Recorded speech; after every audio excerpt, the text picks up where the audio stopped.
Hello everybody, welcome to my channel amazing concept with Sunny.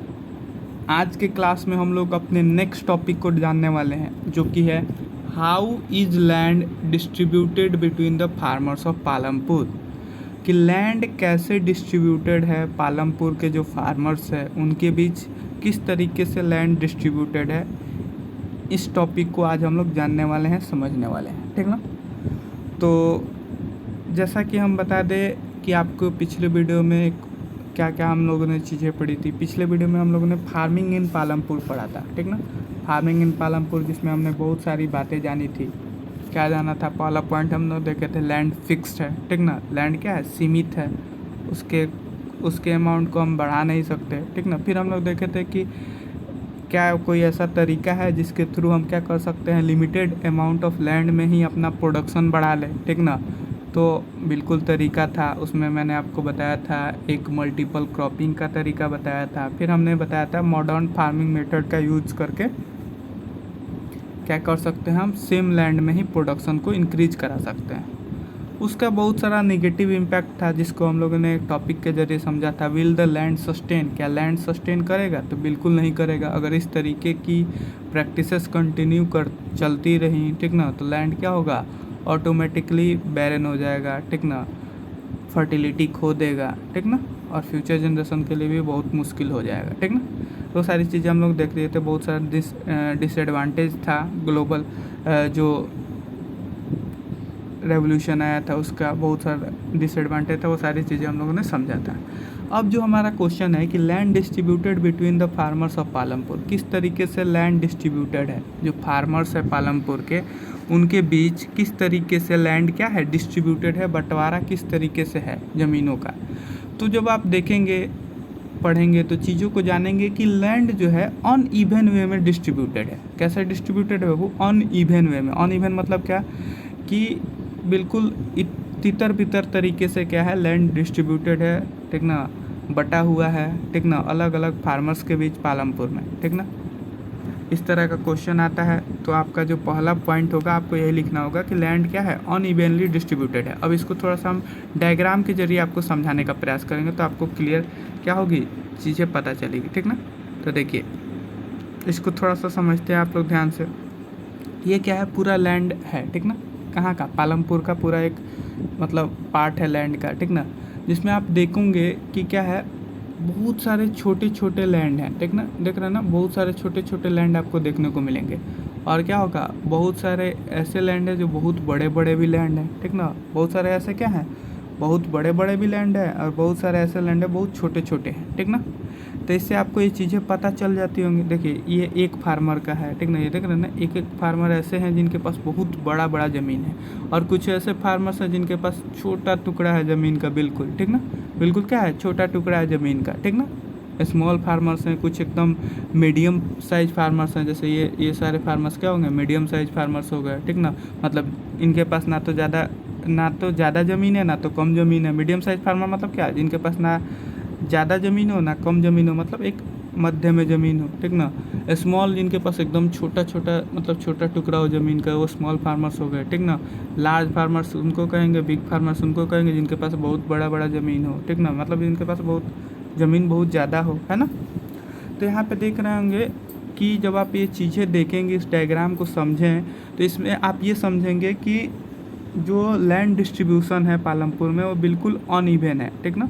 मतलब बराबर में नहीं बटा हुआ है, बिल्कुल क्या है, एकदम अनइवन वे में डिस्ट्रीब्यूटेड है, बटा हुआ है, ठीक ना। अब थोड़ा सा हम चीज़ों को समझते हैं। अभी तक तो आपने ये चीज़ें समझ चुके होंगे कि लैंड क्या है, एक इम्पॉर्टेंट फैक्टर है। क्या है बाबू? लैंड एक इम्पॉर्टेंट फैक्टर है फार्मिंग के लिए, ठीक ना। लैंड जो है एक इम्पॉर्टेंट फैक्टर है फार्मिंग के लिए, ठीक ना। लेकिन दुर्भाग्यपूर्ण ये है कि जो भी एग्रीकल्चर सेक्टर में इन्वॉल्व हैं या इंगेज हैं, ठीक ना, सबके पास पर्याप्त मात्रा में ज़मीन नहीं है। मतलब जैसे पालमपुर में बहुत सारे लोग फार्मिंग सेक्टर में इन्वॉल्व हैं, ठीक ना, लेकिन सबके पास पर्याप्त मात्रा में ज़मीन नहीं है कि वो खेती कर सके, ठीक ना। जैसे कि पालमपुर में ऐसे भी लोग हैं, जैसे कि मैंने आपको बताया था, पालमपुर में 450 फैमिली है। 450 फैमिली में 1/3 फैमिली ऐसी है जिसके पास क्या है, जिसके पास लैंड बिल्कुल है ही नहीं, उनको क्या बोला जाता है, वैसे लोगों को क्या बोला जाता है, वैसे फार्मर्स को क्या बोला जाता है, जिनके पास ज़मीन नहीं रहती है उनको बोला जाता है लैंडलेस फार्मर्स, ठीक ना। जिनके पास ज़मीन नहीं है उसको लैंडलेस फार्मर कहा जाता है, ठीक ना। तो मतलब 150 फैमिली तो ऐसी है पालमपुर में जिसके पास ज़मीन ही नहीं है, ठीक ना। और कुछ ऐसे फार्मर्स हैं, ठीक ना, 240 फार्मर्स ऐसे हैं, ठीक ना, रिमेनिंग मतलब बचे हुए जो फार्मर्स हैं 450 फैमिली में जो बची हुई फैमिली है, ठीक ना, उसमें से 240 फैमिली ऐसी है जिनके पास छोटा सा टुकड़ा है ज़मीन का, जैसे मैंने आपको फिगर्स में दिखाया था, ठीक ना। छोटा सा टुकड़ा है क्या है, ज़मीन का, जिस पे वो लोग क्या करते हैं, खेती करते हैं, ठीक ना। मतलब 2 हेक्टेयर से भी कम की उनके पास ज़मीन है, ठीक ना।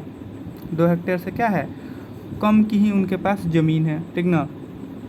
और इस तरह के ज़मीन में जिनके पास बहुत ही छोटा टुकड़ा है ज़मीन का, ठीक ना, बहुत ही कम ज़मीन है, तो क्या होता है, बहुत ही मुश्किल से वो क्या करते हैं, मतलब जैसे ज़मीन में क्या करेंगे, प्रोडक्शन करेंगे, प्रोडक्शन खेती करेंगे, खेती करते थे तो खेती करने से क्या करते हैं, अपने परिवार का पालन पोषण करते हैं, और उससे उसमें जो भी क्रॉप्स ग्रो करा रहे हैं अगर वो सरप्लस अमाउंट में होता है तो उसको बेच के क्या कर सकते हैं, पैसा भी कमा सकते हैं, ठीक ना।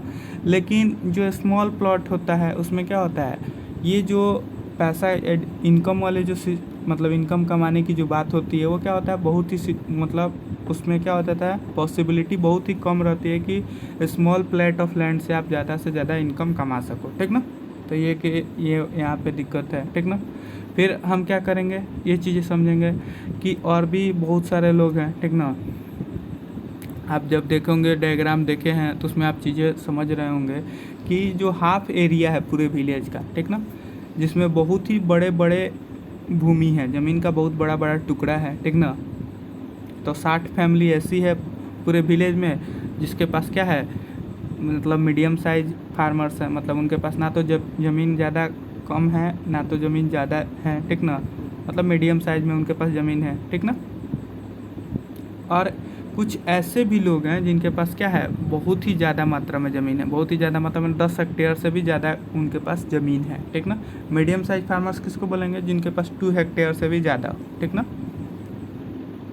तो ये सारी चीज़ें हैं, ठीक ना, कि लैंड का मतलब ये सारी चीज़ें हैं कि लैंड का जो डिस्ट्रीब्यूशन आपको देखने को मिला। तो अगर आपसे इस तरह का क्वेश्चन कभी भी पूछा जाए, how is land distributed between the farmers of Palampur, तो आपका पहला उसमें आप ये पॉइंट ज़रूर डालिएगा कि लैंड जो है अनइवन वे में डिस्ट्रीब्यूटेड है पालमपुर में, ठीक ना। अब इसका एक एग्जाम्पल आपके बुक में दिया हुआ है एक, ठीक ना, उसको थोड़ा हम लोग समझ लेते हैं, कहानी दिया हुआ है इसको थोड़ा समझ लेते हैं। कह रहा है कि गोविंद नाम का एक फार्मर है, थोड़ा सा गोविंद के बारे में थोड़ा चर्चा कर लेते हैं, ठीक ना। जिसके पास क्या होता है, 2.25 हेक्टेयर ऑफ लैंड रहता है, मतलब ये एक मीडियम साइज फार्मर रहता है मान लेते हैं, ठीक ना, मतलब स्मॉल साइज ही मानेंगे क्योंकि 2 हेक्टेयर के करीब लैंड है, ठीक ना। तो स्मॉल साइज फार्मर मान लेते हैं इसको, ठीक ना। और वहाँ पे इरिगेशन की फैसिलिटी उतनी अच्छी नहीं है, ठीक ना। तो क्या करता है, उसके 3 बेटे रहते हैं, 3 बेटों की मदद से वो क्या करता है, ज़मीन पर खेती वगैरह करता है, और खेती करने के बाद से क्या होता है, फसल वगैरह उगाता है। लेकिन इतना फसल नहीं उगा पाता है कि वो क्या करे कि उससे पैसा कमा सके, ठीक ना। मतलब इतना फसल उगता है कि जिससे वो पूरा परिवार का ही पालन पोषण हो पाता है खेती से, ठीक ना। मतलब उससे केवल परिवार के लोग अनाज ही खा पाते हैं, ठीक ना, उसको बेच वगैरह नहीं पाते हैं, ठीक ना। उसके पास एक बफेलो है जिससे वो थोड़ा सा इनकम मतलब क्या करता है, पैसा कमा लेता है, ठीक ना। एक भैंस है जिससे वो क्या करता है, पैसा वगैरह कमा लेता है, ठीक ना, दूध वगैरह का यूज करके, ठीक ना, मिल्क वगैरह का, ठीक ना। मिल्क के बारे में नहीं दिया है लेकिन आप इसे समझ देंगे, पैसा भैंस के है तो भैंस से कैसे पैसा कमाएगा, दूध वगैरह से पैसा कमा लेता है, ठीक ना।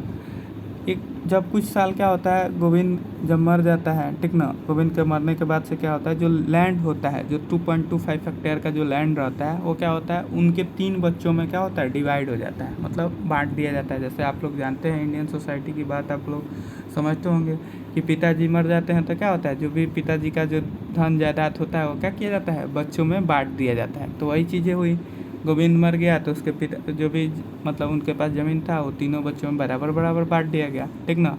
अब देखिए इससे क्या हो गया कि एक तो उनके पास पहले से ही ज़मीन कम था, अब उसके 3 बंटवारे हो गए, तो और भी क्या हो गया, उनका ज़मीन और भी क्या हो गया, कम हो गया, मतलब सबके हिस्से में और भी बहुत ही कम मात्रा में ज़मीन गई।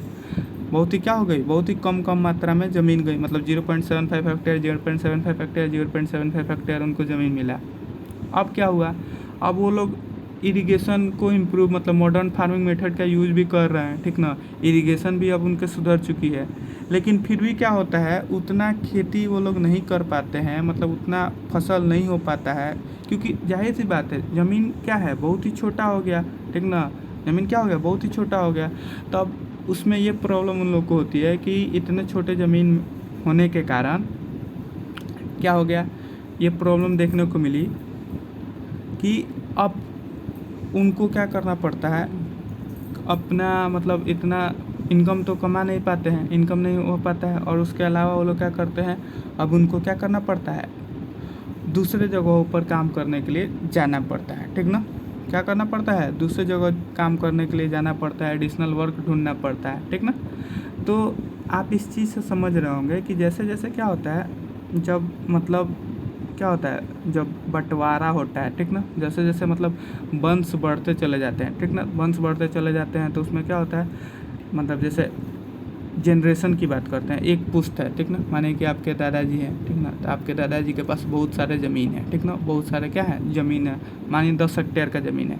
अब दादाजी के क्या है, तीन बेटे हुए, तो और भी क्या हो गया, तीनों बेटे में बराबर बराबर बटेगा, तब 3-3 हेक्टेयर मिला।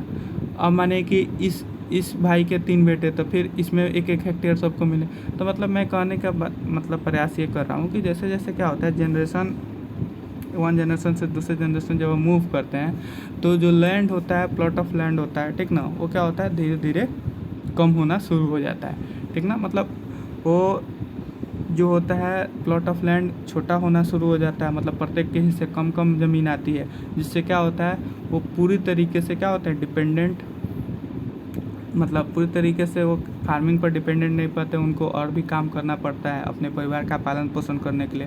फार्मिंग से केवल वो खा पी सकते हैं, ठीक ना, इनकम उतना ज़्यादा जनरेट नहीं हो पाता है, क्योंकि बहुत ही छोटा लैंड पर जब आप खेती कीजिएगा तो क्या होगा, केवल आप अपने परिवार का पालन पोषण कर पाइएगा, ठीक ना, उससे इनकम तो जनरेट हो नहीं पाएगा, ठीक ना।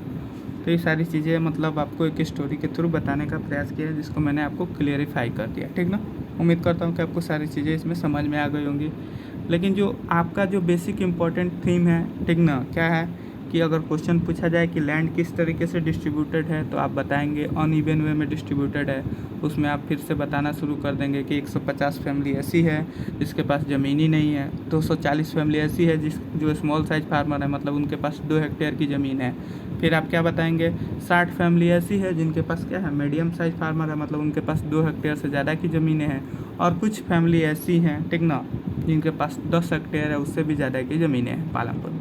तो इस तरीके से आप बता सकते हैं, एग्जांपल देके समझा सकते हैं कि किस तरीके से हम बोल रहे हैं कि लैंड अनइवन वे में डिस्ट्रीब्यूटेड है, ठीक ना। तो उम्मीद करता हूँ कि आपको ये चीज़ें क्लियर हो गई होंगी, ठीक ना।